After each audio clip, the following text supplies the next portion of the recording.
64. De 64, loi sur le domaine national. Et aujourd'hui, ces terres de Guilard qui font l'objet de disputes entre cette société et les paysans est une terre du domaine national.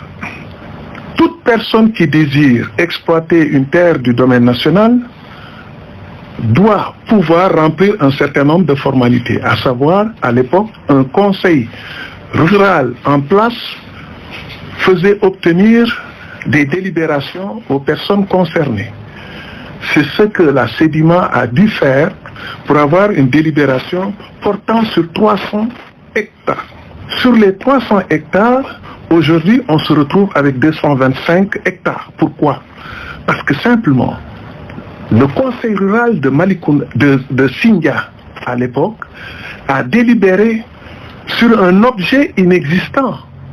C'est ce qu'on appelle en droit administratif, donc, le fait d'outrepasser ses pouvoirs. Lorsqu'une autorité administrative outrepasse ses pouvoirs, on parle d'illégalité de la mesure qui a été prise. On peut dire en quelque sorte que même si la Sedima a bénéficié de cette délibération est frappée d'illégalité et ça peut faire l'objet d'un recours devant la Cour suprême pour excès de pouvoir en disant simplement que cette délibération du Conseil rural de Sindia est une délibération qui outrepasse les pouvoirs du Conseil de Sindia qui a été jusqu'à délibérer sur des terres qui relèvent de la commune de Ndiaganyao. Alors, si une délibération, parce que si vous regardez la délibération sur les 300 hectares, pourquoi on est revenu à 225? C'est le conseil rural de Sindia qui s'est rendu compte qu'il n'avait pas une assiette de plus de 225 hectares. Donc, en accordant 300 hectares à la Sedima, il a outrepassé ses pouvoirs, qui ne lui permettaient pas de prendre une délibération sur des terres qui relevaient d'une autre commune ou d'un autre conseil rural. Voilà pourquoi on peut parler d'illégalité à ce niveau. Mais là où c'est plus grave, c'est que aujourd'hui sur les terres du domaine national, lorsque vous êtes attributaire d'un terrain du domaine national avec délibération, vous avez la possibilité tout de suite d'aller vers l'octroi d'un bail.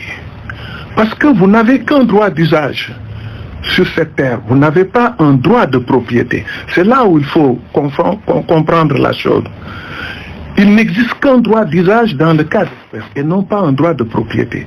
Le droit d'usage vous permet de consolider ces droits lorsque vous êtes dans les affaires pour obtenir des prêts bancaires, par exemple, de dire moi j'ai besoin d'un droit consolidé, je vais chercher un bail.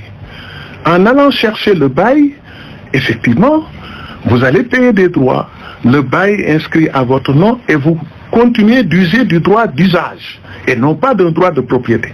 Là où il y a problème aujourd'hui dans ce dossier, c'est que malheureusement, la Sedima est allée chercher un droit de propriété. Là, il est question simplement d'un droit d'usage.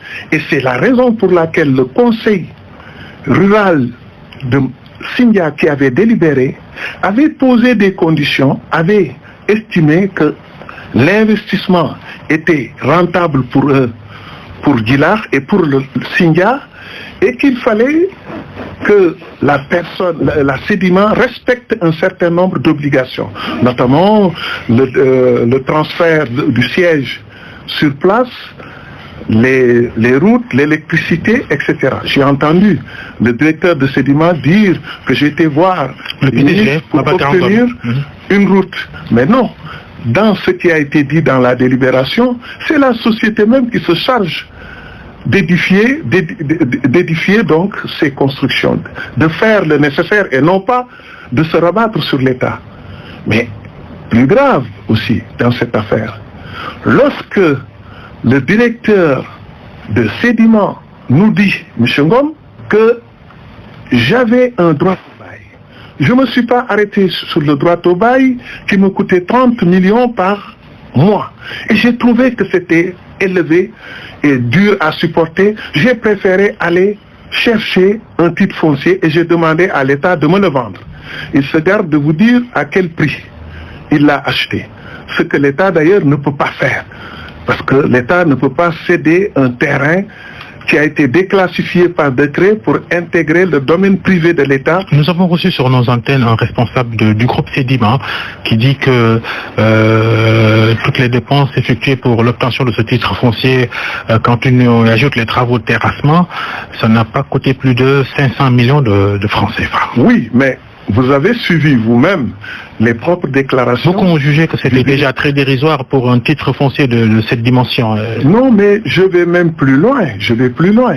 Aujourd'hui, la Sedima qui nous dit dans la délibération est reprise par le directeur général, M. Ngom, dans sa conférence de presse, que c'est un investissement de 2 milliards qui va même engranger près de 1000 emplois plus tard.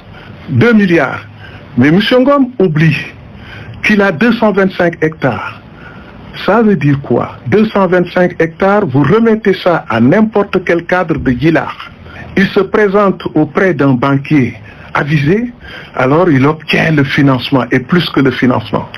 Puisque aujourd'hui... En termes clairs, c'est 2 225 000 mètres carrés. Aujourd'hui, ce que je peux vous dire, dans la zone de Djilakh, qui se trouve à 80 km de Dakar, pas loin du tout, et avec toutes les infrastructures que vous voyez sur la petite côte, Djilakh peut être vendu à 10 000 francs le mètre carré.